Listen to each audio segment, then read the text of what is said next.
11 000 euros. Moi, c'était 11 000 euros. Nayo, easy. Mais laisse les Camerounais tranquilles. Laisse ton petit spectacle que tu fais sur Internet là. Ça ne peut rien changer. C'est de la même façon que vous avez trompé Paul Biya. Vous avez dit à Paul Biya, oh, les combattants, ils sont divisés, ils sont ceci, ils sont cela. On peut... Mes frères, nous pouvons être divisés. Nous pouvons avoir des divergences. Mais nous savons très bien quel est notre objectif. Et cet objectif-là, c'est de faire tomber Bimvondo, Barthélémy, Paul Biya, Bifaka. Voilà l'objectif. Et face à cet objectif-là, je dis face à cela, on est unis. On est unis face à cela. On peut s'intriguer, nanani, nanana. Et croyez-moi, même ces intrigues-là, vous n'en verrez plus. Ceux qui veulent faire des intrigues les feront. Mais je ne crois pas que vous en verrez encore comme vous avez vu par le passé. Parce que nous sommes dans une logique d'avancer, d'évoluer. On a mué nos combats à autre chose.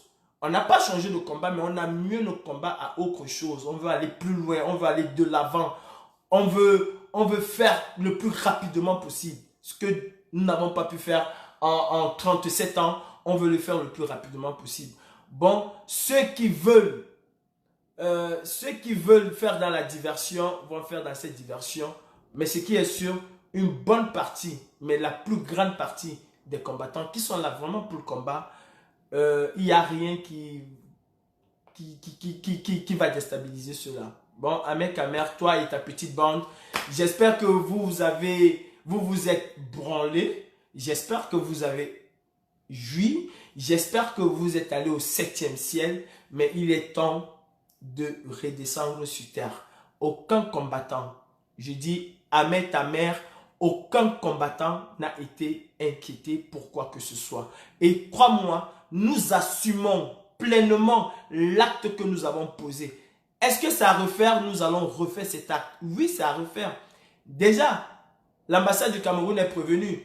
Tant qu'elle ne va pas libérer le trottoir, et crois-moi, nous allons refaire une descente là-bas. Et j'aimerais bien voir ta petite tête de moineau là se retrouver en face de nous pour nous dire « Ah non, ils sont ici dans leur bois. » J'aimerais te voir. L'ambassade du Cameroun, une fois que tu es hors de cette ambassade, tu es sur le territoire français. Si l'ambassade du Cameroun veut recevoir les Camerounais, c'est à l'intérieur, ce n'est pas à l'extérieur. Vous dites que nous salissons l'image du Cameroun. Je vous prends juste un simple exemple. Quand les gens sont, les usagers de cette ambassade se mettent sur le trottoir, ils obstruent complètement le trottoir. Imaginez-vous demain qu'un Français, parce qu'il est en train de fuir, même pas un Français, un usager de la route, parce qu'il est en train d'esquiver cet embouteillage-là qu'on a créé là. Il est en train de l'esquiver, il se fait écraser par une voiture. Qui est-ce qu'on accuse? C'est le Cameroun. Qui est-ce qu'on accuse? C'est le Cameroun qu'on accuse. C'est les autorités camerounaises qu'on va accuser. Et vous dites que vous êtes des combattants, vous êtes des patriotes. Le rôle d'un patriote, c'est de défendre non seulement son pays, mais défendre aussi les citoyens même. C'est d'abord le citoyen qui fait un pays. Hein. Un pays qui n'a pas de citoyens n'est pas un pays. On nous a montré des villes fantômes ici en Chine où il n'y a personne. Vous allez appeler ça une ville quand il n'y a personne à l'intérieur?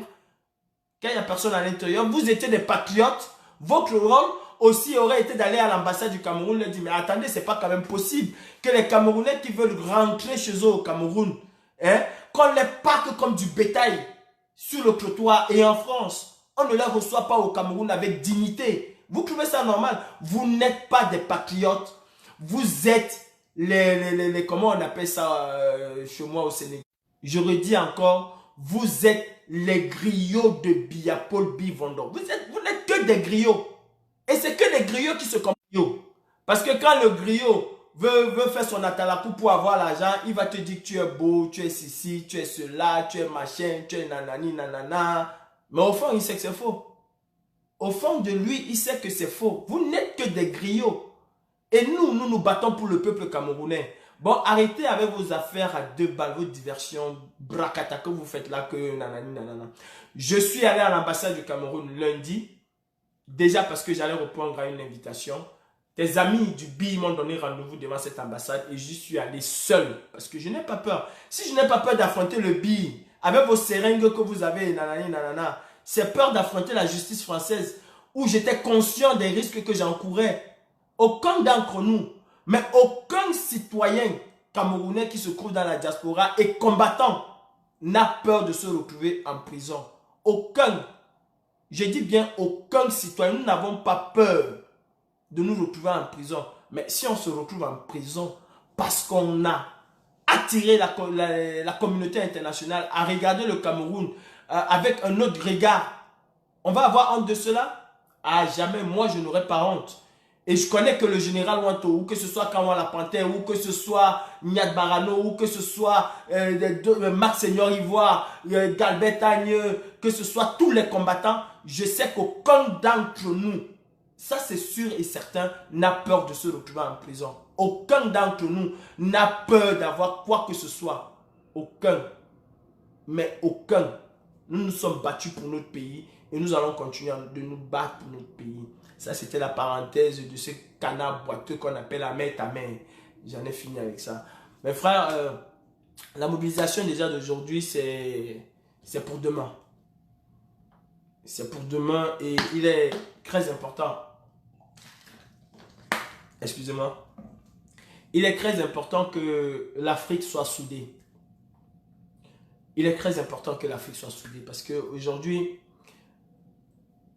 en France, il y a un problème. En Europe, en général, il y a un problème. Et dans le monde, il y a un problème. C'est l'immigration. C'est un problème aussi vieux que le monde, bien sûr. C'est l'immigration. Pourquoi l'immigration? C'est parce qu'on veut aller avoir ailleurs ce qu'on n'arrive pas à avoir chez nous. On veut aller avoir ailleurs ce qu'on n'arrive pas à avoir chez nous, c'est-à-dire le bien vivre. C'est ce qu'on va chercher ailleurs. Si ce n'était pas ce bien vivre-là, il n'y a personne qui prendrait le risque de quitter son pays pour un autre pays. Il y a des Français qui quittent la France pour aller par exemple en Angleterre. Parce qu'en France, il y a un sous-emploi. Il y a des Français qui quittent la France qui vont émerger aux États-Unis. Ça ne veut pas dire que la France est pauvre. Non. Peut-être parce qu'ils n'arrivent pas à s'épanouir en France. Peut-être parce que le cadre familial ou bien X ou Y raison. Mais ce n'est pas parce que la France est pauvre. Non. Ce n'est pas parce que la France est pauvre. C'est comme il y a des Camerounais qui vont quitter le Cameroun pour aller faire fortune en Guinée équatoriale, vice-versa. N'est-ce pas? Mais en Afrique, quand on parle de l'immigration, ce n'est pas dans ces cas-là. Ce n'est pas les mêmes types d'immigration. C'est pas les mêmes types d'immigration. Eux, ils appellent ça l'expatriation. Quand c'est le blanc, c'est un expatrié. Quand c'est le black, c'est un immigré. Quand c'est le mexicain ou bien le sud-américain, c'est un immigré. C'est parce qu'on parle de finances, d'argent. C'est parce que la majorité, il y a certes des immigrés politiques, hein, ceux qui fuient leur pays parce que, bon, voilà, la politique et tout et tout. Mais on ne va pas se tromper, 98% des personnes qui fuient l'Afrique le fuient par rapport à la misère. Les 2%, tu vas trouver les études et tu vas trouver peut-être des personnes obligées de fuir par rapport à la politique. 98%, c'est la misère. Que vous soyez à Lubumbashi, que vous soyez à Abidjan, que vous soyez à Douala, que vous soyez à Maputo, que vous soyez à Dakar, c'est la même chose. Il n'y a aucune différence. Je dis, il n'y a aucune différence. Faites les villes africaines les unes après les autres. Ce serait pareil. La misère, c'est que la misère et rien que la misère. Pourquoi? Parce que déjà en Afrique, je ne veux pas forcément accuser le blanc, le français a une grosse part de responsabilité. Il a une part de responsabilité. Mais l'autre part de responsabilité revient aussi à qui? À nos chers dictateurs. Parce que moi, en Afrique, il n'y a pas... Je n'ai pas compris ta demande. Il n'y a pas de président. Il n'y a pas de président. J'ai rien demandé. Quelque chose n'a pas fonctionné. J'ai rien demandé. En Afrique, il n'y a pas de président en Afrique. Il n'y a que des dictateurs en Afrique. Que des dictateurs. Le Cameroun, champion du monde. dans la dictature. Le Sénégal, dictateur. Le Mali, dictateur. La Côte d'Ivoire, dictateur. Le Gabon, dictateur. Comment on appelle ça? République centrafricaine, dictateur. Congo, dictateur. RDC, dictateur, etc., etc. Il n'y a que des dictateurs en Afrique. Que des dictateurs en Afrique. Comment pouvons-nous accepter cela? Comment pouvons-nous continuer d'accepter cela? Et il n'y a que unis, mais unis en un seul bloc solide, que les Africains vont pouvoir changer la donne. Et la donne même, c'est le peuple. Vous avez vu, Macron a organisé le débat, le premier débat de la diaspora africaine. C'est pourquoi? Parce qu'il a vu la montée en puissance et le Cameroun est la locomotive. Et une fois de plus encore, en tant que Camerounais, on doit être fiers. Parce que les Camerounais, à une époque, ont été tancés des faiblards. Des fais-toi beau et tais-toi. À une époque, les Camerounais étaient considérés comme des personnes apeurées, qui ne peuvent rien dire, même ceux qui sont dans la diaspora. Aujourd'hui, grâce au Cameroun, la France commence à avoir peur. Je dis, la France commence à avoir peur. Parce que ce sursaut panafricaniste, ce sursaut africain est en train de renaître. Parce que le Cameroun a apporté une nouvelle donne dans la revendication, dans la lutte que nous menons contre cette oligarchie française. Nous avons apporté une nouvelle donne. Et cette donne-là, c'est quoi? Bien sûr, c'est d'aller crier chez Bolloré. Pas crier à l'extérieur de Bolloré, mais d'entrer à l'intérieur. À partir du moment où nous sommes entrés à l'intérieur, ils comprennent. Ils comprennent que la prochaine étape va aller au-delà d'entrer à l'intérieur. À partir du moment où nous sommes allés à Total, crier comme on dit, ils comprennent que les choses sont en train de changer. Nous montrons la voie. Aujourd'hui, hier, c'était à l'extérieur de Total, Areva. Demain, ce ne serait pas à l'extérieur. Et ce jour-là, souvenez-vous, on a dit qu'on allait s'attaquer à toutes les stations Total en France. On a envoyé un message très fort ce jour. On a dit à Total, si vous ne faites pas, si cette canne-là est organisée au Cameroun, nous allons nous attaquer aux stations Total, aux pompes à essence. Et ça, ils ont compris ce message. Nous avons apporté une nouvelle donne dans ce combat-là que nous menons, que nos arrière-grands, que nos grands-pères, que nos grands-parents, que nos grands frères et tous mènent depuis. Nous avons apporté une nouvelle donne. Aujourd'hui, le Cameroun est la locomotive de la nouvelle façon de lutter contre cela. Et nous nous en sortons jusqu'à aujourd'hui plus que bien, avec mention très honorable. Du coup, je disais qu'il est très important qu'on soit un bloc, un collectif, pour pouvoir, n'est-ce pas, changer la donne. Déjà, pouvoir renverser les dictateurs dans nos pays. La première des choses, pouvoir renverser les dictateurs dans nos pays. Et ça, ceci, il n'y a que les citoyens vivant à l'intérieur du pays qui ont plus de capacité à le faire. Et quand moi je parle de citoyens, pardon, je m'adresserai toujours à mes frères camerounais. Quoi qu'on va faire dans la diaspora, on va beau parler avec Macron, on va beau parler avec Jésus-Christ. Quoi qu'on va faire dans la diaspora, le travail final du chassement ne se fera que au Cameroun, en Côte d'Ivoire, au Sénégal et nulle part ailleurs. Je dis nulle part ailleurs.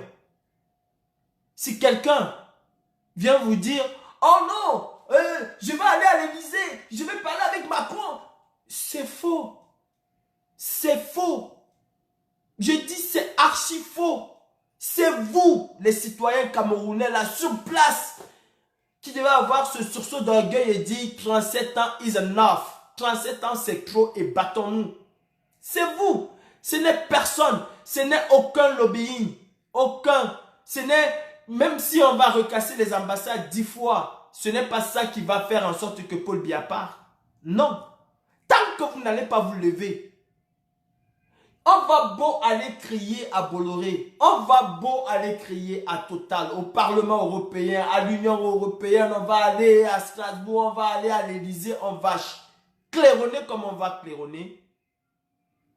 On va dire oui, les Camerounais souffrent, mais ça ne va fondamentalement rien changer. Ceux qui ont la capacité, c'est vous. Et vous avez cette force-là de changer les choses dans nos pays respectifs. N'attendez pas l'Europe. N'attendez pas l'ONU.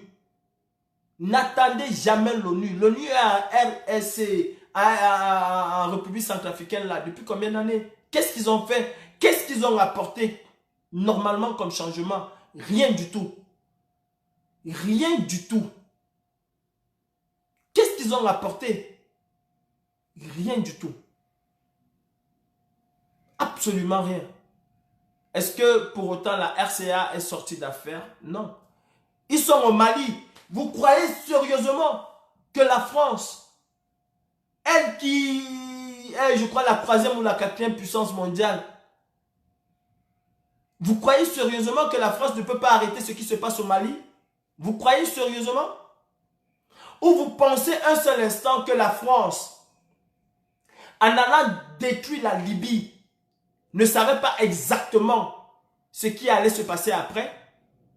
Vous pensez un seul instant que la France ne savait pas que les armes allaient proliférer dans toute l'Afrique? Vous croyez que ça dépasse la France et même les Américains de détruire Boko Haram? Vous le pensez un seul instant? Vous le pensez? Il faut même à un moment que vous cherchiez à savoir qui sont les vrais maîtres de Boko Haram, d'AQMI, de tous ces groupes rebelles-là en Afrique. Il faut que vous cherchiez même à un moment de savoir. Vous allez attraper AQMI, vous allez trouver qu'il a des armes de fabrication française, américaine. Vous allez Boko Haram, vous allez trouver qu'il a des armes de fabrication américaine, française. Vous croyez vraiment, mais vous croyez un seul instant que la France, elle ne peut pas intervenir au Mali? Non.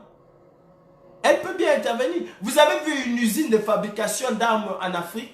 Ça n'existe pas. Oui, oh, la Russie va venir aider Paul Biya. Oh, oh, oh. La Russie ne vient aider personne. La Russie vient au Cameroun pour ses intérêts. La France viendra au Cameroun pour ses intérêts. Les États-Unis sont au Cameroun ou lorgnent le Cameroun pour leurs intérêts. C'est un jeu, c'est ça le monde. C'est un jeu d'intérêt.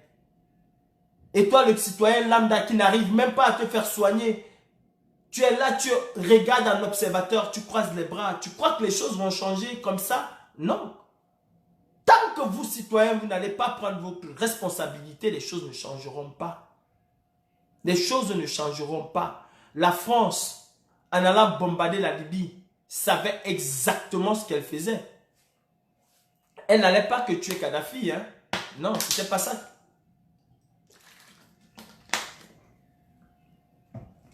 Elle n'allait pas que tuer Kadhafi. Ce n'était pas ça. Le but de la France. C'était pas ça le but de la France, d'aller que tuer Kadhafi. Non. Quand la France est partie bombarder la Libye, soi-disant qu'elle protégeait les habitants de Benghazi, c'était pas que pour tuer Kadhafi. Oui, c'était pour tuer Kadhafi. Laisser les armes entrer en Afrique de l'Ouest, en Afrique centrale, parce que la France a perdu le contrôle du golfe de Guinée, qui est un point stratégique. La France a perdu le contrôle du golfe de Guinée. C'est les Américains qui ont pratiquement le pouvoir là-bas, avec les États. Elle n'avait plus de débouchés là, elle n'avait plus rien sur ce golfe de Guinée là. Du coup, il a fallu créer d'autres postes. Il a fallu créer d'autres centres de conflit. Et c'est exactement ce qui se passe aujourd'hui. Presque toute l'Afrique subsaharienne se trouve aujourd'hui confrontée aux conséquences de ce qui s'est passé en Libye. Et est-ce qu'on n'a pas prévenu la France que ce que vous allez faire en Libye pourra déstabiliser le Burkina Faso, le Mali, le Niger, le Cameroun, le Sénégal, la Côte d'Ivoire? Si on a prévenu la France, attaquer Kadhafi c'est une chose, il arrive encore à contrôler certaines choses. Mais une fois que vous allez attaquer Kadhafi, les armes de Kadhafi vont se retrouver partout en Afrique. Mais elle s'en foutait. Parce que ça lui donne un prétexte de se trouver au Mali. Ça lui donne un prétexte de se trouver au Niger. Et comme ça, dire au président, écoute, si tu ne me signes pas tel contrat, je vais laisser ces rebelles à venir te déloger et tout et tout. Moi, j'ai besoin de quoi? Au Niger, j'ai besoin de l'uranium. Au Mali, j'ai besoin de l'or. En Côte d'Ivoire, j'ai besoin du cacao. Et ça me permet aussi de mieux contrôler la tête vide de Ouattara. Mais c'est ce qui se passe. Au Cameroun, je veux faire peut-être copain-copine, je ne sais pas quoi, avec quel groupe. Et parce que ça va me permettre de toujours être aux côtés de bien. C'est ce qui se passe. C'est ce qui se passe. Et nous, les Africains, on va dire, oh, ça c'est un Malien, ça c'est un Sénégalais, ça c'est un Ivoirien, ça c'est ceci, c'est ceci, c'est ceci. Nous oublions que ce n'est que dans l'union que nous pouvons changer les choses. Et nous, à la diaspora, on a une force. On a une très grande force. C'est que nous pouvons manifester notre mécontentement. Nous pouvons nous battre et on n'ira pas en prison pour nos opinions. On n'ira jamais en prison pour nos opinions. Et on pourra se faire entendre. Et le seul moyen, la seule façon de pouvoir se faire entendre, n'est-ce pas, c'est d'être un bloc. Si le Cameroun aujourd'hui se fait respecter dans le monde entier, parce qu'aujourd'hui il suffit que 4 Camerounais ou 5 Camerounais se présentent devant une ambassade pour protester et les mesures de sécurité ne seront jamais prises à la légère. Aucune mesure de sécurité ne va être prise à la légère. On va, n'est-ce pas, faire attention à ces Camerounais. Et pour ceux qui étaient à la marche que nous avons organisée, où nous sommes allés vers à RFI, ceux qui étaient près de la police, il faut comprendre qu'il fallait être près de la police pour écouter ce que la police disait. La police disait, ah, il faut sécuriser les lieux, il faut sécuriser les lieux, ce sont des Camerounais, ils sont très imprévisibles. C'est ce qu'ils ont dit, les policiers. Ils sont très imprévisibles. Il faut sécuriser les lieux. Pourquoi? Parce qu'on a fait montre de notre capacité à nous indigner, de notre capacité à nous battre contre les deux oppresseurs que nous avons. L'oppresseur interne qui s'appelle Biabim Barthélémy Bifaka et l'oppresseur externe qui est la France. Faisons face à la France. Bon, crois un seul instant que j'aurais peur de cette même France-là parce qu'elle va m'envoyer en prison? Ah non. J'assume, et je le dis encore, j'assume ce que j'ai fait à l'ambassade et je l'ai fait, je le ferai encore. C'est à refaire. Et croyez-moi, nous allons le refaire. Jusqu'à ce que Biya quitte le pouvoir. Cette ambassade ne va pas être tranquille. Vous pouvez mettre des milliards comme vous voulez. Mettez les portes en diamant 4x4 là. On va refaire la même chose. On va refaire la même chose. Donc mes frères africains, mes frères camerounais, je vous invite massivement à la marche africaine du 13, à la marche antillaise du 13, à la marche antillaise du 13, parce que ce n'est pas la marche africaine seulement, c'est aussi les afro-descendants. C'est une marche qui concerne tout noir. Oui. Il faut qu'on arrache ce respect-là. Il faut qu'on arrache. La liberté, elle ne se donne pas. La liberté, elle ne se donne pas, elle s'arrache. On ne commande pas la liberté. On impose la liberté. On arrache la liberté. Mandela ne s'est jamais plié face à l'oppresseur qui était devant lui. Les Sud-Africains ne se sont jamais, mais jamais résignés à pouvoir gagner ce combat. Et ils ont eu gain de cause. Pourquoi voulez-vous que nous, le reste de l'Afrique, nous Camerounais, nous Maliens, nous Gabonais, nous Sénégalais, nous Ivoiriens, pourquoi voulez-vous que nous nous indignions? Pourtant nous avons la possibilité, nous avons la force et le courage, l'énergie, n'est-ce pas, d'arracher cette liberté. On a cette énergie. Je vous donne un seul exemple. Est-ce qu'il est possible de quitter Douala et se retrouver à Bata sans avoir tous les problèmes du monde? Parce qu'on se regarde encore comme des étrangers.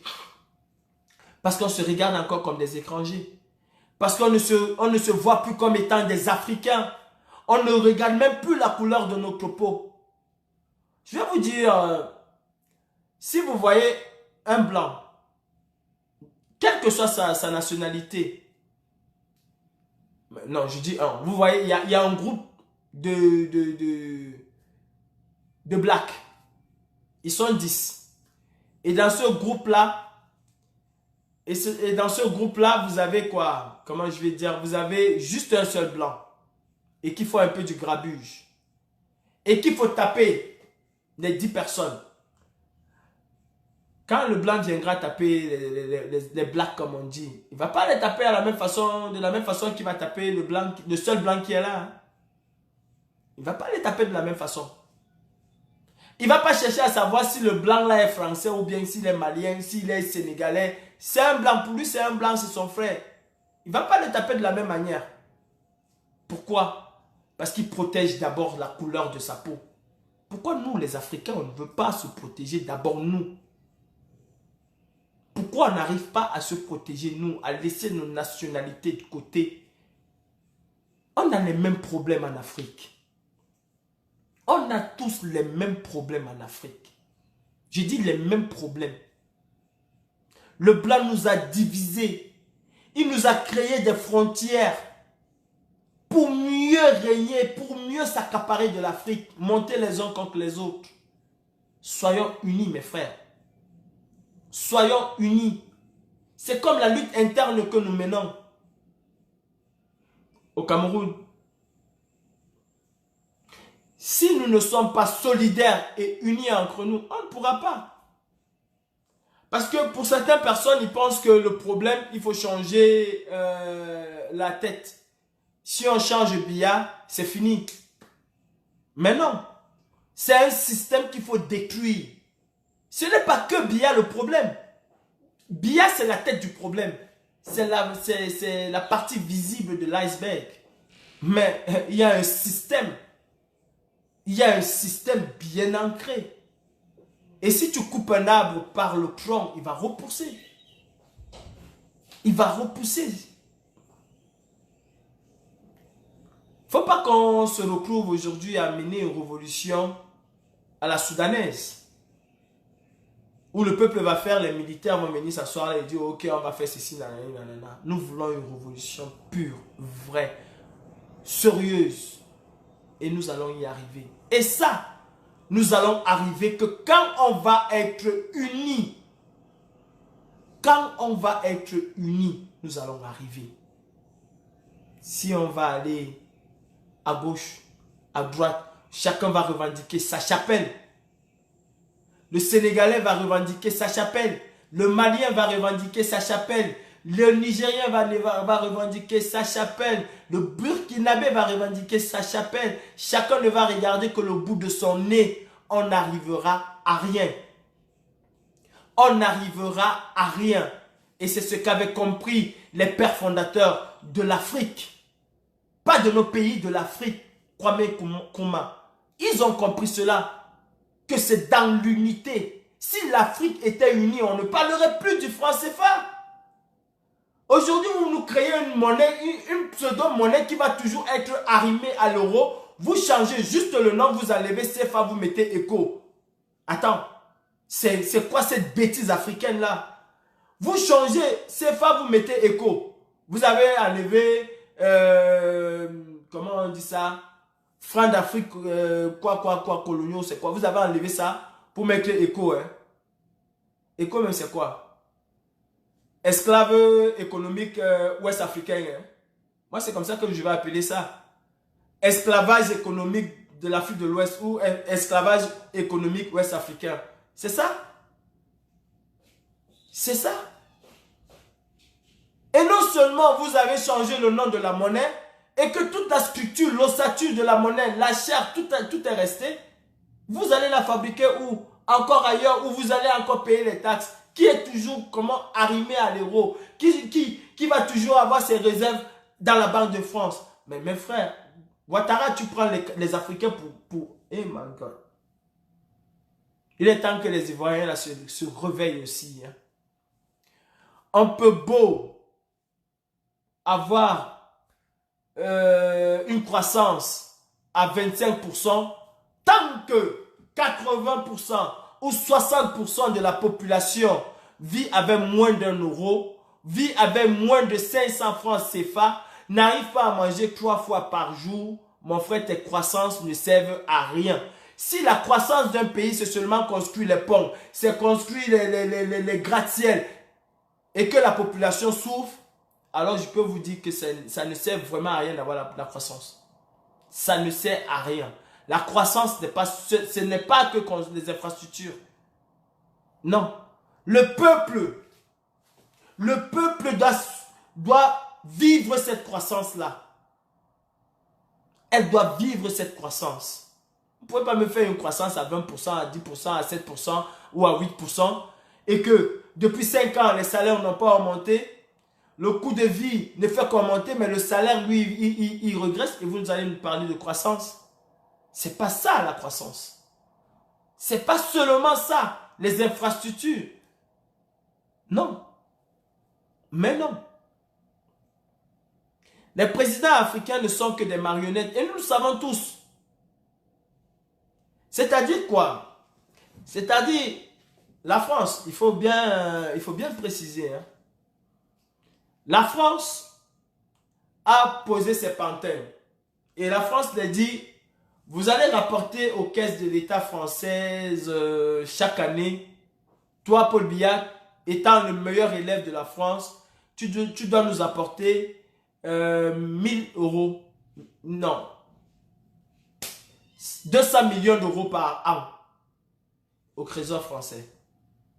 Toi Ouattara, tu dois nous apporter 40. Toi, Macky Feignant, tu dois nous apporter ceci. Toi, ça, tu dois nous apporter ceci. Et comme la France a mis sa marionnette qui est Paul Biya, je prends le cas du Cameroun. Paul Biya, lui aussi, il prend ses créatures, il les met. Il a dit, ok, le grand patron a besoin de 200 millions d'euros cette année-ci. Il faut qu'on se batte pour le trouver 200 millions d'euros. La marionnette vole pour lui. Il envoie pour le boss aussi vole pour lui avant d'envoyer pour la France. C'est ce système-là qu'il faut casser. C'est comme le commissaire de police au Cameroun qui t'envoie en route parce qu'il attend que tu viennes lui donner. Chaque personne qu'il envoie en route, il attend que chaque de ces personnes-là va l'apporter 50 000. C'est très simple. Prenez l'exemple du commissaire dans le commissariat. Tu l'énerves un peu, ta tête l'énerve, tu ne pars plus en route. Si tu le versais 50 000, tu commences à le verser 30 000, il te dit, à Tangana, ou bien il te dit, Kouagne, fais attention avec moi. Hein. Les autres m'apportent 50 000, toi tu viens me donner 30, tu dis que, waouh, patron, vraiment les taximans là aujourd'hui ne m'ont pas donné, et les motos taximans là ne m'ont pas donné. Il te dit une fois, 2 fois, la 3e fois il te dit qu'à partir d'aujourd'hui là tu ne pars plus en route. Il te dit à partir d'aujourd'hui tu ne pars plus en route. Il prend quelqu'un d'autre, il le met. Est-ce que le système a changé? Non. Et ça, nous n'en voulons plus. Que ce soit au niveau africain ou que ce soit au niveau camerounais, nous n'en voulons plus. Nous n'en voulons plus, mes frères. Soyons unis. Alors, je vous attends, mais massivement. Oh là là là là là là. Je vous attends massivement pour la marche africaine de demain. C'est une marche africaine. Ce n'est pas une marche camerounaise, ce n'est pas une marche malienne, ce n'est pas une marche sénégalaise. C'est une marche africaine et on a besoin de tout le monde. On a besoin de tout le monde demain. Soyons tous là, soyons tous présents demain, n'est-ce pas, pour cette grande marche que nous organisons. C'est l'union qui fait la force. Hein. Ne l'oublions surtout pas. Que c'est l'union qui fait la force. Et sans union, on ne peut arriver nulle part. Je vais vous prendre un petit exemple. Ce qui s'est passé à Genève. Vous croyez que s'il n'y avait pas cette symbiose, s'il n'y avait pas cette union-là, on aurait pu faire expulser un président? Vous le croyez vraiment? C'est parce qu'il y avait cette union, cette osmose-là entre les combattants. Nous étions réglés millimètre près. Nous étions au même diapason. Et ça a donné quelque chose de magnifique. Oui, mes frères africains, essayez un peu de voir ce que nous avons fait jusqu'à aujourd'hui. On peut être divisé, hein? On peut se déchirer. Bien que ce soit une très mauvaise chose. Mais, quand il s'agit de l'intérêt de la nation, parce que ce que nous faisons va dans l'intérêt de la nation, nous sommes unis et on devient un bloc solide, un bloc très solide, mais très solide, énormément solide. Le Cameroun a réussi un exploit. La brigade anti-Sardina a réussi un exploit. Faire rapatrier un président africain. Et ce président-là doit comprendre que les Blancs n'ont vraiment rien à foutre. Mais absolument rien à foutre de lui. Il s'intéresse qu'à son sous-sol. C'est tout. Il s'intéresse qu'à son sous-sol. Vous croyez un seul instant que la France adore le président du Niger? Que les États-Unis adorent le président du Cameroun ou le président du Niger ou le président du Sénégal? Vous croyez un seul instant? Vous avez eu certaines fuites de Wikileaks. Vous avez eu cela. Vous avez pu entendre ce que Sarkozy pensait de X ou Y président. Vous avez écouté cela. Vous avez eu ces câbles diplomatiques qui vous disaient que tel a dit ceci, tel a dit ça. Tel haut gradé a dit ceci, tel ministre a dit ça. Vous avez eu ces câbles-là. Soyons unis, mes frères. Soyons unis. Parce que l'Afrique va mal. L'Afrique va très mal. Très mal même. Essayez de vous mettre à Agadez. Juste à Agadez. Avant d'arriver même à Agadez.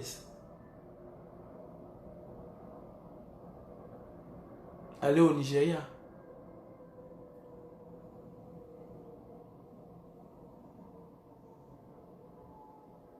Allez au Nigeria.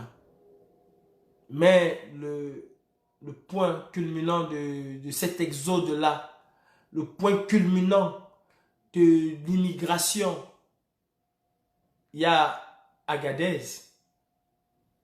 Ouais.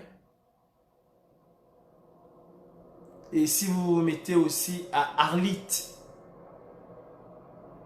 vous allez comprendre que l'Afrique se vide de ses enfants.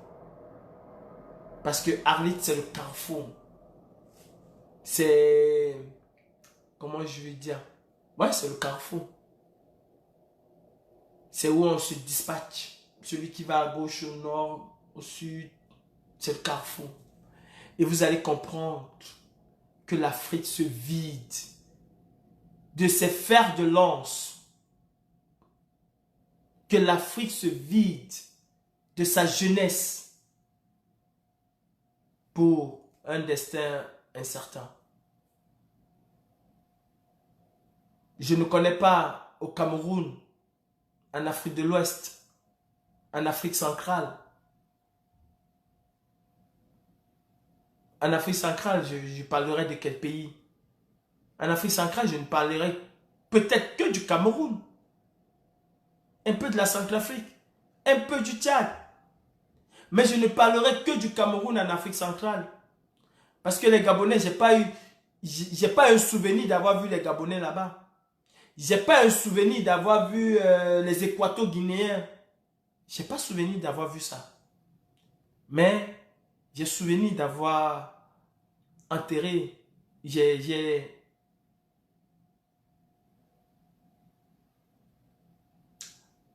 ici. Beaucoup de Camerounais sont morts, mais beaucoup. Un nombre incalculable. Beaucoup de Camerounais sont morts. Beaucoup de Camerounaises aussi sont mortes. Quand je disais mortes, c'est parce que je pensais aux dernières victimes. Je pensais aux dernières victimes. Et c'était des femmes enceintes. Bébés qui ont perdu leur vie parce qu'elles aspiraient à une vie meilleure. J'ai enterré beaucoup de personnes et j'ai vu beaucoup de morts. Le jour de ma traversée, nous avons vu plus de 70 personnes qui ont été abandonnées dans le désert par leur guide et qui ont perdu leur vie. Plus de 70 personnes. Le désert est jonché de cadavres humains. Le désert est jonché d'ossements humains africains. De nouveaux trafics d'ossements, les gens ne vont même plus très loin pour chercher. C'est au désert qu'ils vont chercher des ossements humains pour faire le sale besoin. Parce qu'il y en a des milliers. Des milliers. Nous ne sommes même pas encore arrivés à ce que la Méditerranée a englouti. Et croyez-moi, tous les chiffres que vous allez avoir sont des chiffres estimatifs. Tous ces chiffres-là sont erronés, sont en deçà de ce qu'il faut. Très en deçà. Je dis très en deçà. Il y a des agents de la mort, des marchands de rêves qui vont te prendre à l'île, qui vont te dire « Ah non, on va te faire traverser, on va arriver en Espagne en voiture et tout. » Et au beau milieu du désert, tu n'as aucune force, ils ont des armes. Ils vous descendent de la voiture. Et ils retournent comme si de rien n'était. Descendent derrière eux 150, je ne sais pas combien ils ont pris. Et vous ne connaissez rien du désert. Absolument, vous ne connaissez ni le nord ni le sud. Les rares sont ceux qui peuvent tenir pendant 3 jours. Très rare. J'en ai vu s'écrouler au bout d'une journée. J'en ai vu s'écrouler au bout d'une demi-journée. Et rendre l'âme. Et vous croyez un seul instant. Vous croyez un seul instant que j'aurais peur d'aller en prison. Vous croyez un seul instant que j'aurais peur de mettre le feu dans cette ambassade de merde. Commencez même à protéger vos papiers dès maintenant. Commencez à protéger ces papiers-là dès maintenant. Parce que je suis devenu un monstre. Et Biya est celui qui m'a rendu monstre. Nous, ces combattants-là, nous sommes devenus des monstres. Et ce Biya Paul Bivando est responsable de ce que nous sommes devenus aujourd'hui. On n'avait rien demandé. Hein. On n'avait rien demandé, juste des écoles, juste des routes, juste des hôpitaux. Juste de quoi pouvoir travailler au Cameroun. Voilà ce que nous avions demandé. Alors si vous croyez que j'aurais peur un jour d'affronter celui qui a fait de moi le monstre que je suis devenu, vous vous trompez. Au contraire, j'aimerais bien avoir ce monstre-là, l'État du Cameroun à la barre avec moi. Alors oui, j'ai cassé l'ambassade du Cameroun et je le referai encore. Au nom de tous ces milliers de personnes que j'ai enterrées au désert, je le referai.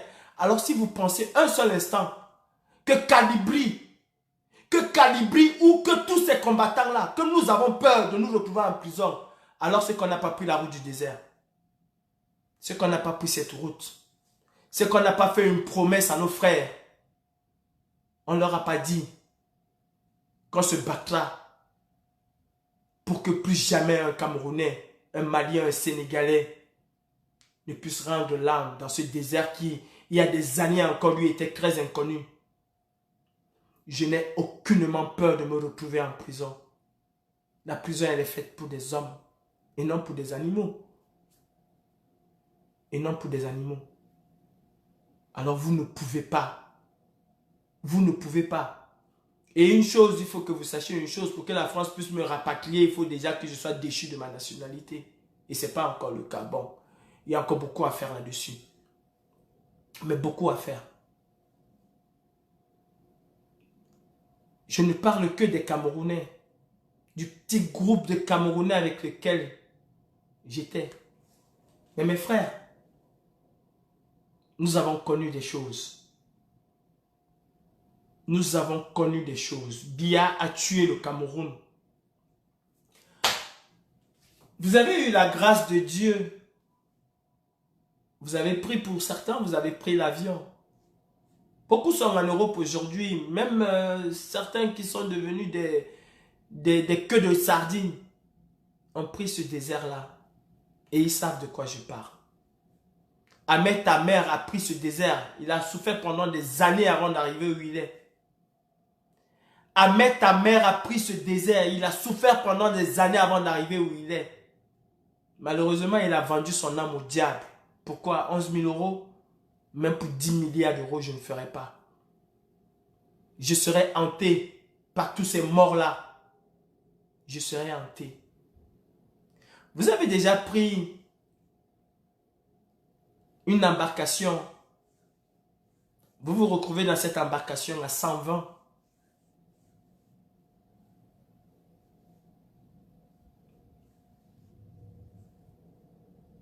Et qu'aucune personne ne revient le lendemain. Vous n'avez pas encore vu cela. Vous vous retrouvez dans une embarcation au milieu de la mer.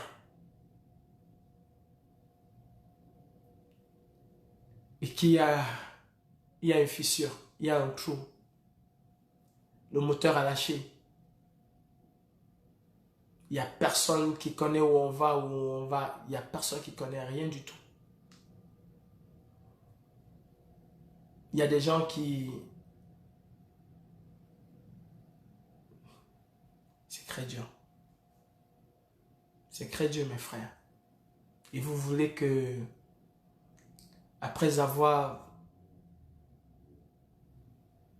vécu, senti, humé, parlé, dialogué, embrasser la mort, que nous, ces jeunes Africains, nous nous recouvrons à Paris, en France, en Europe, partout, qu'on ait peur de qui que ce soit. Vous avez vu un seul bosailleur qui a peur? C'est pas un bosailleur. C'est pas un bosailleur. Un bosailleur qui a peur, même de la police. Non, c'est pas un bosailleur. Tu as fait quoi? Tu vas me taper? Ok. Peut-être tu vas me rapatrier si on va parler de rapatriement ou quoi que ce soit. Mais tu ne peux pas avoir peur d'un homme. Parce que j'ai côtoyé la mort. J'ai côtoyé la mort. J'ai dialogué avec la mort. J'ai causé avec la mort. J'ai même fait l'amour avec la mort. Oui. Oui. Je suis celui-là qui revient des morts. Parce que tout bosailleur revient de la mort. Tout bosailleur. Quand je parle, il n'y a que ceux qui ont vécu cela. Ceux qui ont vécu cela, qui savent exactement de quoi je parle. Vous allez vous retrouver, on va vous réveiller le matin, on va vous bastonner. Les Africains, on vous réveille le matin, on vous bastonne. Correctement. Vous ne mangez pas, vous ne buvez pas. Il y a un autre qui s'amusait tous les matins à venir tirer son âme. Si ça prend qui que ça prend, ce n'est pas son problème. Quand il voulait tester si son âme est bien, c'était sur les Africains qui venaient le faire. Ah ouais. Tu es au mauvais endroit, au mauvais moment, tu es bon pour la tombe. Ah ouais. Voilà ce que vivent les Africains. Voilà ce que vivent les Africains. À dormir à la belle étoile. Je peux vous assurer que mes frères de Tanger, mes frères de Oujda, ils sont encore mieux lotis que ceux qui prennent le désert. Je peux vous assurer. Je fais un effort surnaturel de ne même pas pleurer. Parce que je suis en deuil et je veux pas, je veux pas. Je fais un effort surnaturel. Le jour où vous allez être dans une voiture, qu'on va vous entasser dans cette voiture comme des sardines, pire que des sardines. Vous vous retrouvez à 80 dans une voiture qui n'est même pas faite pour prendre 10 personnes, empilées comme des sacs d'oignons. Et qu'à l'arrivée, il y a 40 personnes qui ont rendu l'âme. Et tu ne sais même pas comment, pas extraordinaire. Pas extraordinaire. Tu ne sais même pas comment tu as pu survivre à cela.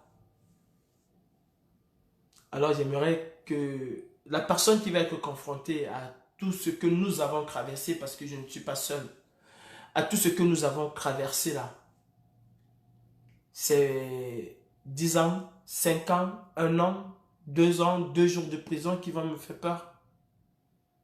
Ça qui va... Ce sont ces jours de prison-là qui vont nous faire peur. Moi, je tiens à rappeler à certains ici, vous êtes déjà vous intégrés. Hein? Ne tentez pas un Bosailleur. Et surtout, ne tentez pas un Camerounais qui a déjà perdu la tête comme moi là. Ne tentez pas. Et voir les gens souvent faire des trucs là, on rit et tout et tout. Je m'accroche sur ton cou. On me prend de là pour m'amener seulement au gâteau une fois. Moi, je m'accroche sur ton cou. On me prend, on m'amène au gâteau. Parce que je finis avec toi une fois. Même si tu as les coups de poing de Jet Li. Non, même avec la bouche. Je finis avec toi une fois, on m'amène au gâteau. On m'amène au gâteau une fois. Je n'ai pas peur et jamais je n'aurai peur d'aller en prison.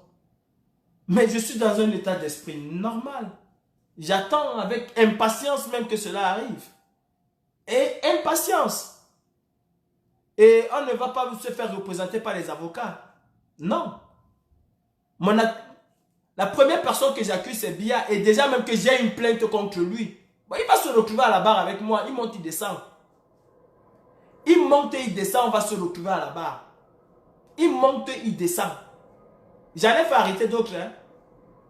Ah oui, j'ai fait arrêter d'autres. Hein. Je crois que dernièrement, vous avez vu. Je suis l'homme des tribunaux. Moi, Calibri, je suis l'homme des tribunaux.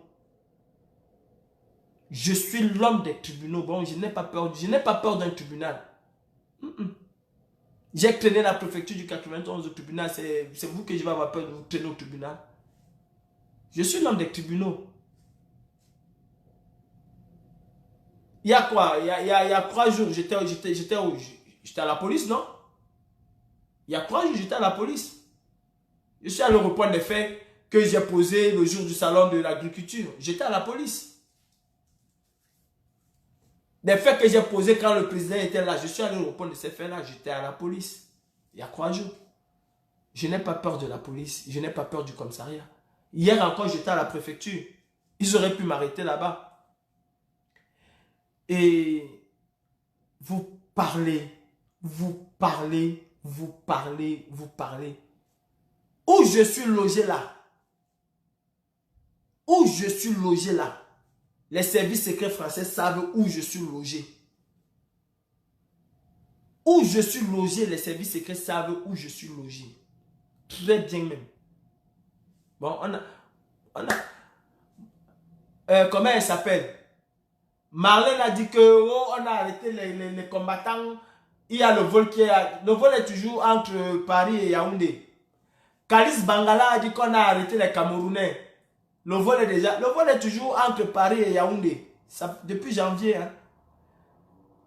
Ahmed Tamer a dit qu'on a arrêté les Camerounais. Il y a déjà les cargaisons qui sont prêts. C'est toujours entre Paris et Yaoundé.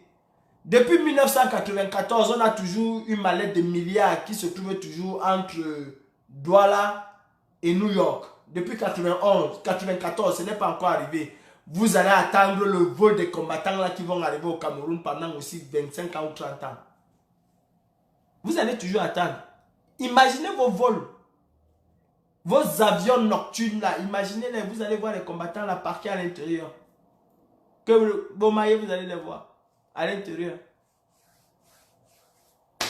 Vous allez dire à un enfant de Tamaracet. Eh, Tizambayam. La sardine n'a vraiment pas de tête. La sardine n'a pas de tête. Tu sais, on peut te mettre sur cette route et qu'elle fait 20 km ou 200 000 km. C'est pas le désert, hein, mon frère. C'est pas le désert. Le désert, là, c'est autre chose. Quand c'est soleil, là, c'est soleil. C'est plaque chauffante à 250 degrés. Quand c'est soleil, là, c'est plaque chauffante à 250 degrés. Il n'y a pas là où tu vas cacher ton corps pour dire que tu fuis. Ndjamwala, il n'y a pas l'eau là-bas. Hein. Tu discutes l'eau avec le chameau. Si tu vois même le chameau là, tu discutes l'eau avec lui. et après, on te met dans Zodiac. On dit que voilà ça. Nichel. Tu regardes devant, il n'y a personne. Tu regardes derrière, il n'y a personne. Il n'y a que le Madiba partout. Tu n'as pas eu peur de ça. Tu vas venir avoir peur de Bimbo, de Barthélemy, Bifaka. Et même tu n'es même pas dans son royaume. Parce que dans son royaume, tu vas avoir peur de lui qui va te tuer. Nous là qui avons pris le désert, là, on a encore peur de la mort. Nous là, on a encore peur de la mort. Et Tizambayam. Et nous là, on a encore peur de la mort.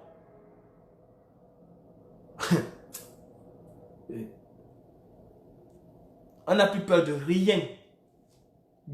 D'absolument rien. Rien du tout. Mantrami a dit chopi.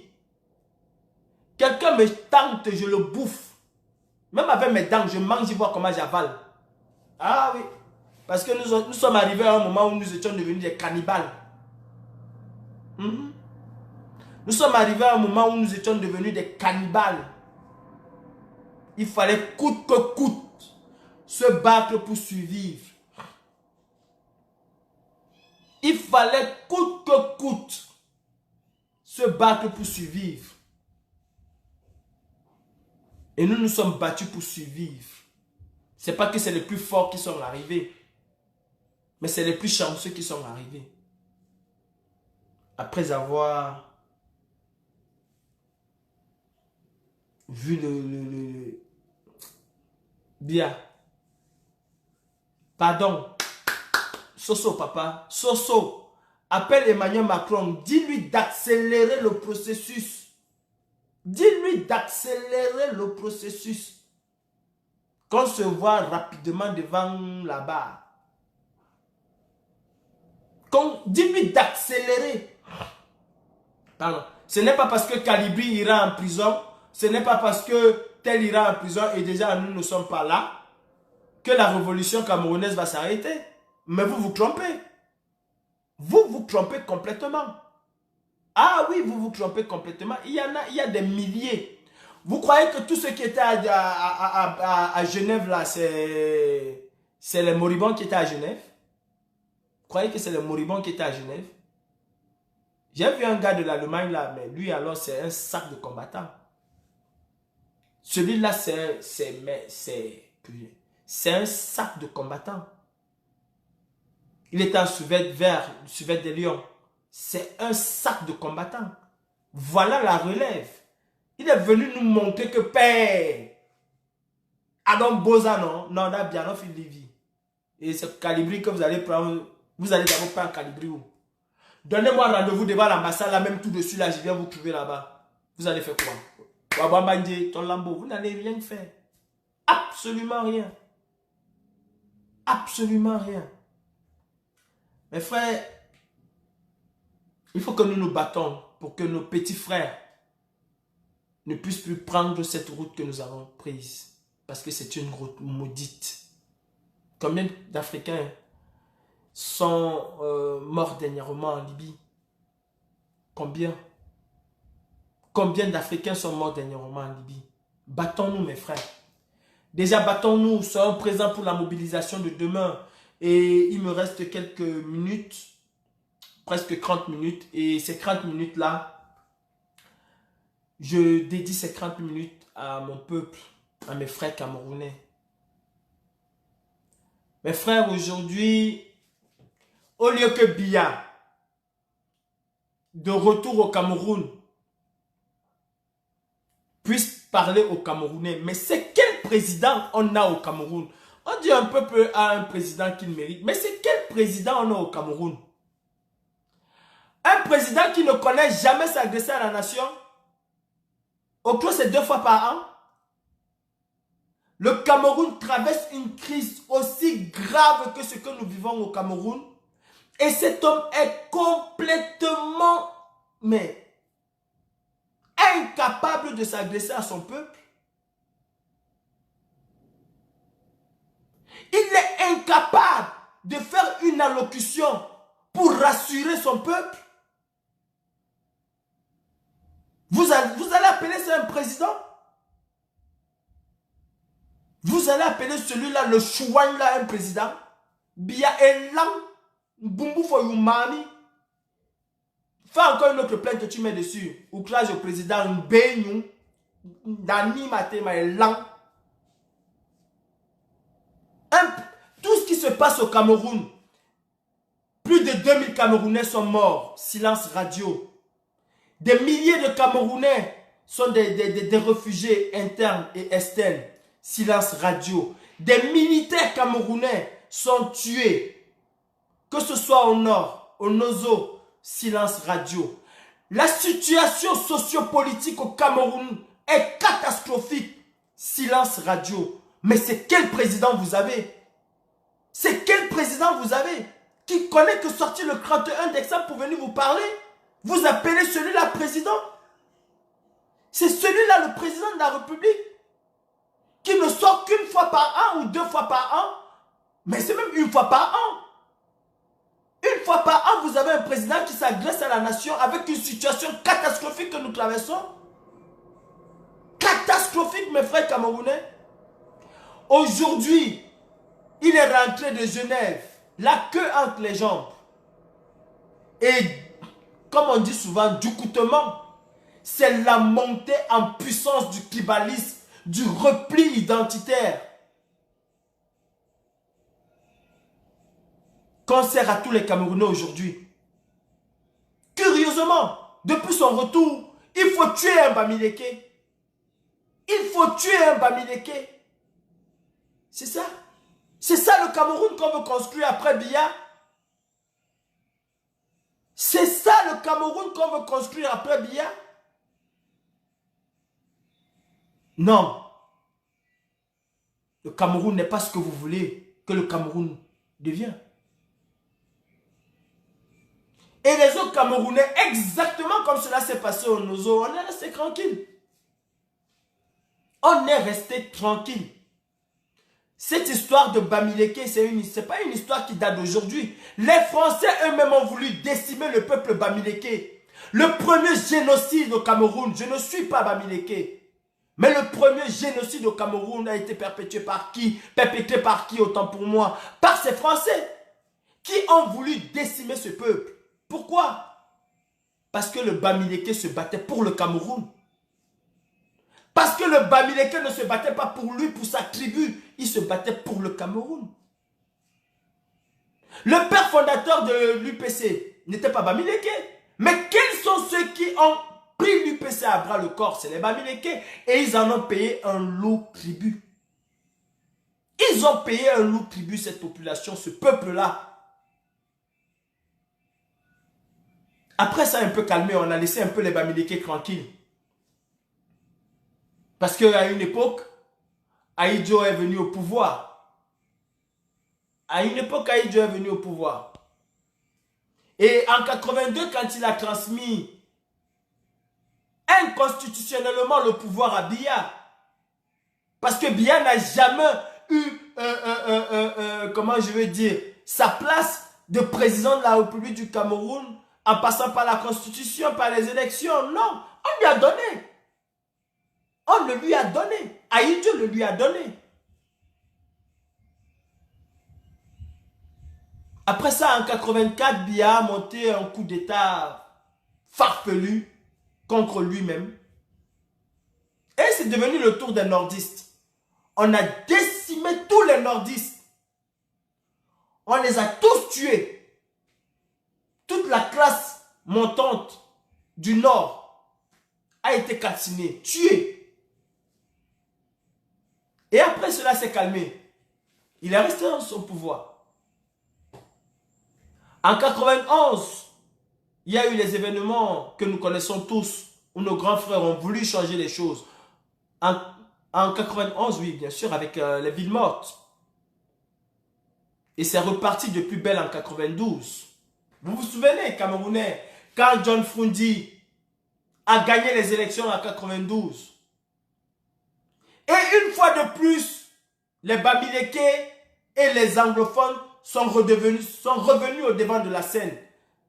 Et ça, c'est le père de celui grâce à qui la brigade anti-Sardina a vu le jour, au Nangini. Son père parlait de l'axe du mal au Cameroun qui était l'axe anglo-bami avec les Grogois-Wona. Ce sont eux qui ont construit cet axe-là, cette appellation anglo-bami pour déstabiliser le Cameroun en 92. Il n'était pas bon d'être un anglophone au Cameroun parce que tu étais un connard, un chien. Quel est le Camerounais qui n'a jamais dit que le Bamé n'a là? On a laissé cet axe-là. Je me souviens, je crois que c'est dans les années 95, 96, on avait fichu un peu la paix aux Bamileke. Non, aux anglophones. C'était les Bamis. Oui, lors de la guerre des Balkans en 95, 96, 17, 18, les Bamileke, on les appelait même plus les Bamileke, on les appelait les Bosniaques. On les a toujours tensés de tout. Ces pauvres Bamileke là. On les a toujours tensés de tout. Mais de tout. Qu'est-ce que les Bamileke ont fait au Cameroun? C'est un mal de construire son pays. Je peux vous assurer que s'il n'y avait pas les Bamileke, c'est que le Cameroun n'existe plus. Mais c'est quand même incongru. Vous insultez les Bamileke. Pourtant, c'est les Bamileke qui vous donnent le travail. Nabina Wish. Quels sont les plus grands entrepreneurs du Cameroun? Ben, ce sont ces Bamileke. Vous travaillez chez eux, vous les insultez, que vous allez les découper avec les machettes. Parce que c'est seulement vous qui connaissez arrêter les machettes. Si les Bamileke n'avaient pas construit Douala, c'est que Douala n'est pas ce qu'elle est aujourd'hui. Si les Bamileke n'avaient pas construit Yaoundé, c'est que Yaoundé n'est pas ce que Yaoundé est aujourd'hui. Mais vous allez empêcher à un peuple de se mouvoir dans son propre pays. Mais dites-moi, vous allez empêcher un peuple de se mouvoir dans son propre pays. Il est interdit qu'un Bamileke va construire à Douala. Pourquoi est-ce que les Bamileke viennent construire à Douala? Posez-vous d'abord la question. Pourquoi les Bamileke sont allés construire comment je vais dire, à Yaoundé? Pourquoi ils sont allés construire à Yaoundé? C'est parce que Yaoundé était la capitale, est la capitale du Cameroun. Et il fallait aller à Yaoundé pour pouvoir chercher l'argent. C'est un peuple qui sait chercher l'argent. Ce ne sont pas des voleurs, des kleptomanes comme nous autres. Les peuples aujourd'hui au Cameroun, il y a deux peuples au Cameroun qui savent chercher l'argent. Il y a les Bamileke, il y a les Fulbé, il y a les Peuls, les Aoussa. Voilà les peuples au Cameroun qui savent chercher l'argent. Tu vas compter les milliardaires au Cameroun, tu vas commencer par eux. Tu vas compter les milliardaires, je ne parle pas des voleurs, je parle des milliardaires qui ont cherché leur argent. tu vas commencer par eux. Tu sais, tu ne peux pas les enlever dans la liste. Tu ne peux pas les enlever. Les Aoussa, comme on dit, d'habitude, et les Bamileke. Voilà les gens qui cherchent l'argent. Ils ne sont pas là pour travailler dans vos bureaux, pour voler. Ils cherchent, ils savent chercher l'argent. Et c'est ça aujourd'hui. C'est ça, on veut les tuer pour ça. On veut les tuer pour ça. Si les Bamileke sont venus à Douala, c'est parce que Douala, c'est la porte d'entrée commerciale du Cameroun. Douala, c'est là où il fallait être pour pouvoir chercher l'argent. Mais seulement, à la différence de nos frères nordistes, le Bamileke, lui, dans sa tête, c'est que je vis à Douala. Non, il faut d'abord que je construise ma petite maison à Douala. Au lieu d'être en location. Il faut que je construise ma petite maison à Douala. Avant même de penser construire au village. Par contre, nos frères du Nord, c'est aujourd'hui qu'ils investissent dans l'immobilier et qu'ils ont compris. Or, le Bamileke avait déjà compris depuis From, qu'il fallait construire, que l'immobilier là, c'est ça. C'est aujourd'hui que mes frères nordistes commencent même à construire à Douala. Ils achètent des terrains un peu partout. Ils font même déjà la concurrence. Même les autres ethnies, c'est les Bamileke qui montrent à ces ethnies-là. Mais c'est une richesse d'avoir un Bamileke. Mais c'est une richesse. C'est une richesse. On devait être fiers de notre diversité culturelle ethnique. Au lieu de ça, on cherche toujours un bouc émissaire. Qui vous a dit? Mais qui vous a dit que le Cameroun appartient à 2 tribus?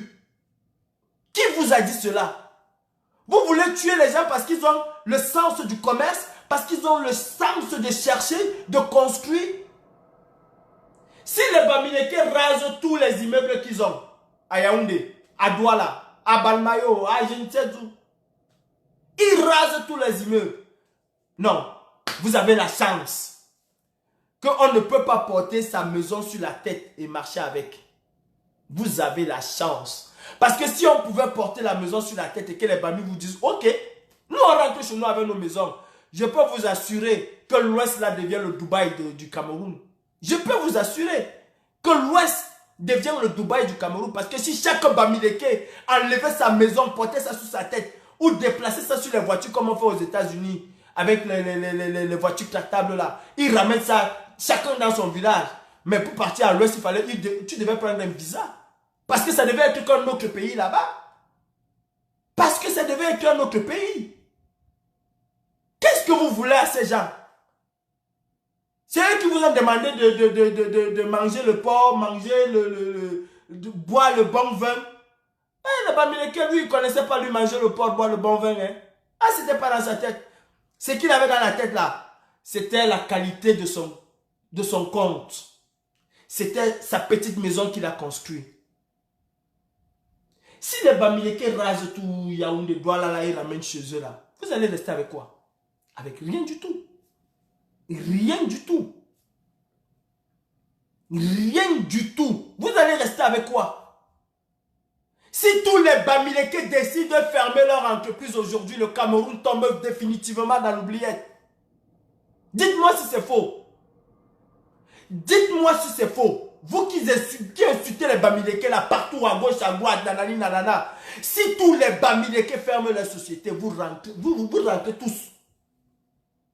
Aujourd'hui, vous avez tous les Camerounais là, tous, autant que vous êtes. Tous, autant que nous sommes même d'ailleurs. Qu'est-ce qu'on veut vraiment au Bamileke? Parce que Bamileke veut être président.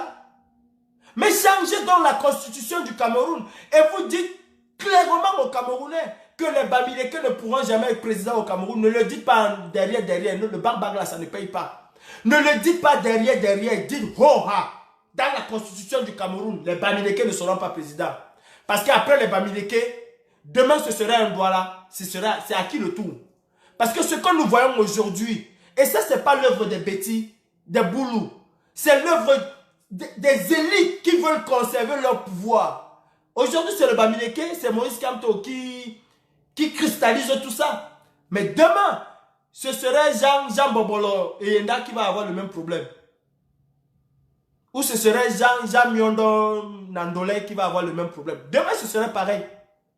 Quand un Douala va se lever, qui va être le président, on va dire que depuis quand les Douala va être le président au Cameroun. On va quitter sur les Bamileke, on va tomber sur les Douala. Aujourd'hui, on fait ami avec un certain Cabral Libi parce qu'on croit qu'on va, ou on l'a emmagasiné quelque part, je n'en sais foutrement rien. On fait un peu ami avec lui. Mais demain, quand il va vouloir être le président, vous croyez que ces gens du RDPC là, ces caciques là, vont vous laisser? Vous croyez qu'ils vont vous laisser? Ils ne vont pas vous laisser. Aujourd'hui, c'est le Bami. Hier, c'était le Bamenda. Aujourd'hui, c'est le Bami. À qui le tour? À qui le tour? On se souvient du feu président Aïdjo qui avait dit que Yabassi ne va jamais évoluer. On se souvient et on est resté tranquille. Yabassi est où aujourd'hui? Avec tous les élites que Yabassi a, Yabassi est où aujourd'hui? Dans la misère totale. À quelques encablures de Douala, mais dans la misère totale. C'est toujours comme ça, hein? C'est parti d'une histoire banale. C'est toujours comme ça. Tout simplement parce que on nous racontait quand on était petit que son chapeau était tombé. Il a dit que bon, Yabassi c'est fini. Même Bia ne vous a pas donné la route. Même Biabi Vondo Barthélemy Bifaka ne vous a pas donné la route. Yabassi est comment aujourd'hui? Essayons de nous inspirer du passé. Le Bamileke n'est pas la cause des problèmes du Cameroun. Ce n'est pas le Bamileke qui a demandé à Bia de ne pas construire les hôpitaux au Cameroun, de venir se faire soigner en Suisse. Et si aujourd'hui, c'est Bamileke là comme on dit, et parce que c'est déjà faux, moi en tant que fondateur de la base, je ne suis pas Bamileke. Je ne suis pas Bamileke. Et je ne connais pas que les Bamileke à la base. Ça, je vous le dis déjà. Maintenant, si les Bamileke, comme on dit, se lèvent pour se battre pour le Cameroun, se lèvent et disent à Biya, au lieu de venir te faire soigner en Suisse, retourne construire des hôpitaux au Cameroun où tu vas te faire soigner là-bas. C'est mauvais. Ils le font pour eux. La plupart, je dis même la plupart, ils sont en Europe. Ils peuvent se soigner. Ils peuvent envoyer de l'argent à leur famille pour se faire soigner. Mais ils ont besoin que tous les Camerounais puissent en jouir, en bénéficier. C'est ça leur mal. Aujourd'hui, on veut les tuer parce qu'ils se battent pour le Cameroun. C'est pour ça qu'on veut les tuer. Ah, je vous dis non. Parce que moi, je suis Bami. Moi, je suis Douala, je suis Betty, je suis Boulou. Moi, je suis Camerounais. Et je serai derrière tous les Camerounais qui veulent le changement. Qui veulent le changement. Arrêtez cette chasse aux sorcières. Arrêtez d'indexer les Bamileke. Parce que dans votre gouvernement de merde, vous avez des Bamileke dans ce gouvernement. Pourquoi vous ne les chassez pas? Comme c'est des gens que vous allez tuer avec la machette. Et honte à vous. Honte à vous, ces ministres. Honte à vous. Cortès. Vraiment. Et il faut quelque chose. Vous, les Bamileke aussi, vous devez arrêter votre hypocrisie.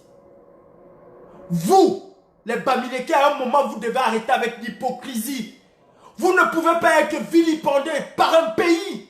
Vous ne pouvez pas être vilipendé, n'est-ce pas, par des autorités d'un pays. Et vous continuez à soutenir cela au nom du RDPC. Vous devez arrêter avec vos hypocrisies. Et je m'agresse au chef Bamileke là. Arrêtez avec ça. Arrêtez avec cette hypocrisie, ces chefs de merde. Vous avez Célestine Ketia Cortès qui est dans un gouvernement où des gens appellent à acheter des machettes pour venir découper le cou de vos enfants. Et vous continuez à recevoir Célestine Ketia, comment elle s'appelle, la pétasse là, vous continuez à lui recevoir sur un tapis rouge. Vous avez des gens comme Gamou Djoumissi qui sont dans ce gouvernement et quand ils arrivent au village, on oublie les propos haineux qu'ils ont tenus. L'ennemi du noir, c'est d'abord le noir et c'est son propre frère. L'ennemi du noir, c'est d'abord le noir et son propre frère. Il faut arrêter avec ça. Les chefs supérieurs Bamileke sont des maudits, des grands maudits, des premiers maudits. Parce qu'en tant que chef supérieur, vous avez le devoir de protéger, j'ai dit de protéger vos sujets. Et ce n'est pas ce que vous faites. Ce n'est pas ce que vous faites. Ce n'est pas ce que vous faites. Quand Cortès va arriver à Banganté, on va complètement oublier qu'elle est dans ce système-là qui demande de tuer les Bamileke. On n'a pas demandé de tuer les Bafoussam et de laisser les Banganté. On demande dans ce système-là de tuer les Bamileke et les Banganté sont des Bamileke. Mais ils vont recevoir Koutes comme s'il y avait des liens avec l'habit du RDPC. Mais vous êtes maudits à un moment aussi. Arrêtons ça. Arrêtons cela. Arrêtons cela. Mais il faut qu'on arrête cela, mes frères. Arrêtons cela. Ça, je vous le dis. Vous ne pouvez plus porter l'habit du RDPC et être fiers. Surtout vous, les enfants de l'Ouest. Vous ne pouvez plus. Vous ne pouvez plus porter l'habit du RDPC quand les caciques du RDPC demandent qu'on vienne égorger vos enfants. Vous portez cet habit parce que vous allez accueillir Ketia Koutes pour 2000, pour 3000, pour 4000 francs CFA. Et pendant ce temps, elle est dans ce gouvernement qui tient des propos haineux qui pourraient à terme déboucher à un génocide. Vous savez, ce qui s'est passé au Rwanda, vous croyez que c'est arrivé tout d'un coup? Vous croyez vraiment que ce qui s'est passé au Rwanda est arrivé tout d'un coup? Non. C'est quelque chose qu'on a commencé par construire petit à petit. Petit à petit, comme on est en train de construire ce qu'on construit au Cameroun là pour cette guerre tribale là. Ça a commencé petit à petit. On a mis ça dans la tête des enfants. On a mis dans leur tête, ils ont grandi avec ça. Et le jour où la radio de Mille Collines a lancé le coup d'envoi, ce fut parti. Et comme cette même radio de Mille Collines que nous retrouvons à Yaoundé, Vision Kakala, c'est ce qu'elle est en train de faire. C'est ce que les élites Betty Boulou sont en train de faire. Je ne parle pas de... Mais on est en train, au fur et à mesure. Lisez les commentaires là. Lisez juste les commentaires. Vous allez voir que ceux qui sont en train de nous insulter dans notre direct ont les noms à connotation Betty Boulou. Vous allez voir, je ne les insulte pas, je ne peux pas généraliser mais tout. Je ne peux pas tout généraliser. Vous allez voir, c'est les Hondois qui sont en train d'insulter. Vous allez voir, c'est les Mbarga. Vous allez voir, c'est la Tangana. C'est les mêmes gens qui sont en train d'insulter. C'est les mêmes gens qui sont en train d'insulter. On est en train de les éduquer comme ça, de les mettre cela dans la tête. Mais ne soyez pas surprise, vous maman, que demain matin, on commence à couper le cou des enfants à je ne sais pas quoi, à Ebolova, on commence à couper le cou des enfants Bamileke à Nangé Boko, qu'on commence à couper le cou des Bamileke à Balmayo ou à Yaoundé. Parce qu'aujourd'hui, c'est mauvais d'être le Bamileke au Cameroun. Pourquoi? Pour une affaire de présidence? Pour une affaire de quelqu'un qui vient gouverner un pays, peut-être changer la situation de ce pays? Mais mes frères, essayons, arrêtons avec ça. Arrêtons avec cette ingratitude. Arrêtons avec cette hypocrisie. Arrêtez avec ça. Vous ne pouvez pas avoir quelqu'un comme Jean de Dieu Momo qui dit que les Bamileke doivent être exterminés comme les Juifs. Et il revient dans son village, on lui déroule le tapis rouge. Mais non. Mais non. Moi, je tiens à dire à ces gens, au Wonangini, à toutes ces personnes-là qui font ce travail sur Facebook ou qui font ce travail en direct sur nos plateaux de télévision au Cameroun. Vous êtes fichés, mes frères. Vous êtes fichés. Si demain la République du Cameroun ne vous poursuit pas, nous allons vous poursuivre. Retenons aujourd'hui que chacun d'entre vous, même vous qui commentez en faux profil,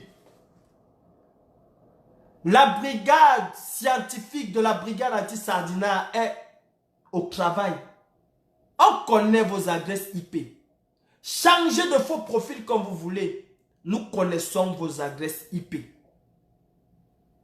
Et je tiens encore à dire un grand big up à cette brigade scientifique qui se trouve du côté des États-Unis. Oui, nous avons une brigade 2.0.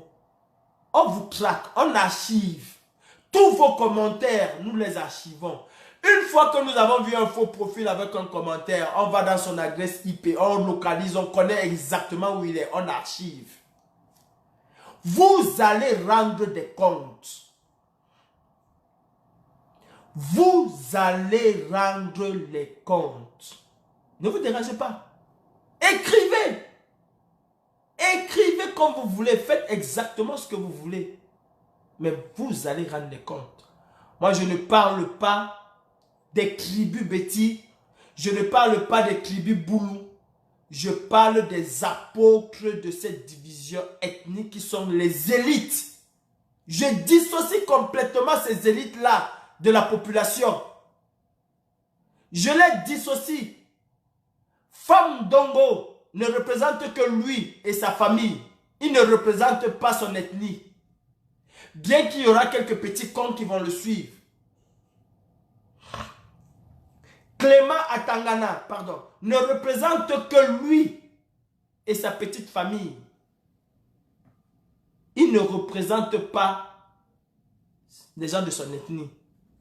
Paul Biabi Vondo Bifaka ne représente que lui et sa petite famille. Même Vangmeka l'a vomi ce type. Bon, il ne représente pas les gens de Vangmeka. Il ne représente que lui. La preuve en est, s'il représentait les Béti, les Boulous, c'est que Yaoundé est la plus belle capitale d'Afrique. S'il représentait les Béti, les Boulous, c'est que Campo, que je connais très bien pour avoir fait cette route, ne manquerait pas d'école. Je dis tout le sud. Vous avez vu aujourd'hui, mon grand frère Jean-Robin Gamo a fait un post aujourd'hui avec des gens qui rampent sur des comment on appelle ça, sur 2 longs bois. C'est devenu le pont. Et c'est ça la misère du sud. Bon, je dissocie complètement les élites de la population même, du peuple. Je les dissocie complètement. Je les dissocie. Mais un peuple aussi, c'est ce peuple-là qui sait se réveiller. Un peuple, c'est ce peuple qui sait se réveiller. Moi, Kalibri, je suis à Douala. Jean de Dieu Momo est dans mon quartier. Il vient là, dans mon quartier. On met le tapis rouge. Voilà, je vais brûler le tapis rouge là. Je vais gâter la fête là. On met, s'il y a une fête là, je vais gâter la fête là. Parce qu'il ne représente pas mon quartier. Et il ne peut pas être accueilli dans mon quartier comme un héros. Quelqu'un qui prend la haine et le tribalisme juste parce qu'il va se faire des perdièmes ne représente pas mon quartier. Alors, combien de fois mon village? Est-ce que vous avez entendu les gens de ce village a dit non, on ne vient pas recevoir Jean de Dieu Momo? Ils étaient là dans ce village. Ils sont tous sortis le recevoir parce qu'ils allaient avoir 1 franc ou 2 francs. Pendant ce temps, ce monsieur dit qu'on doit vous exterminer et vous venez le recevoir. C'est de l'hypocrisie. Vous n'allez pas venir le recevoir et retourner derrière, dire le type là, c'est un satan, c'est un mauvais. Non. Le jour il viendra au village et qu'il ne verra personne qui va venir l'applaudir, ce jour-là, il va comprendre qu'il y a quelque chose qu'il a fait de mal. Et il va chercher à savoir s'il ne savait pas, s'il a oublié. C'est ça la vérité. C'est ça la vérité. Franchement, mes frères, le Cameroun n'est pas ce que les gens veulent construire. Et nous savons quel est l'amour que nous avons entre nous les Camerounais. Nous savons quelle est l'image que les étrangers avaient du Cameroun avant. Parce que cette image-là est un peu écornée. Vous allez voir je sais pas, un Malien ou mon grand-père qui a quitté les fins fonds de Reims ou bien de Dakar pour se retrouver au Cameroun. Mais il était plus Camerounais au Cameroun que n'importe qui. Que n'importe quel Camerounais. Parce que partout où il était au Cameroun. Il était chez lui, bien reçu. Il y avait l'harmonie. Aujourd'hui, nous sommes devenus quoi? Nous sommes devenus quoi? Rien du tout. Le Bassa ne veut plus parler au Douala. Le Douala ne veut pas parler au Bamileke. Le Bamileke ne veut pas parler au Béti. Alors, il y a de regarder comment vivent les Bétis dans la misère. La misère totale. Mais ce sont eux qui portent tous les jours les pains du RDPC. Vous avez plus de 2500 pour aller dire Paul Biaayok. Quelqu'un est parti du Cameroun en visite privée. Mais il est revenu en conquérant.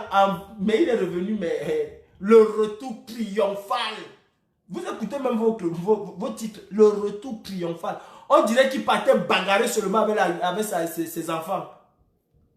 Bon, comme il est parti, les enfants l'ont tapé, mais c'est lui qui revient au Cameroun avec un retour triomphal. Oh! À Banaba Sardine. Banaba Sardine, essayez de changer un peu. Pour finir, mes frères, je vais juste vous demander, mes frères, mobilisons-nous pour demain, sortez de chez vous, oubliez les courses et tout. Juste pour 3 heures, nous allons passer 3 heures magnifiques demain ensemble. Et c'est le Cameroun, c'est l'Afrique qui gagne. Encore une fois de plus, Ahmed Kamer, au Cameroun, je n'ai pas eu peur de taper un garde prisonnier avec un policier. Et quand je le faisais, je savais que je pourrais finir en prison, mais je n'ai pas eu peur de le faire. C'est pas en France que je vais venir avoir peur. Ouais, demande, renseigne-toi. Renseigne-toi encore. J'ai tapé le policier, garde prisonnier, bien même, en exercice même de la fonction. Et c'est pas une fois que je l'ai fait. Ah oui, j'ai pas eu peur de le faire au Cameroun. C'est en France que je vais venir avoir peur. Va, tu étais au Cameroun dernièrement, je crois que tu t'es renseigné un peu sur moi. Retourne encore. Renseigne-toi bien. Je te dis, va à la chefferie du quartier Maquia. C'est devant la chefferie même que j'ai tapé ces gens-là. Je ne suis pas parti par 4 chemins pour les taper. Et je n'ai jamais fui Maquia parce que je l'ai fait. J'étais là. Je n'ai jamais fui Maquia parce que je l'ai fait. Bon, mon frère, renseigne-toi encore très bien sur Calibri. Renseigne-toi très bien sur les combattants. Nous sommes là et bien là. Il n'y a aucun Camerounais qui a été rapatrié, qui a été arrêté, qui a été inquiété. Aucun.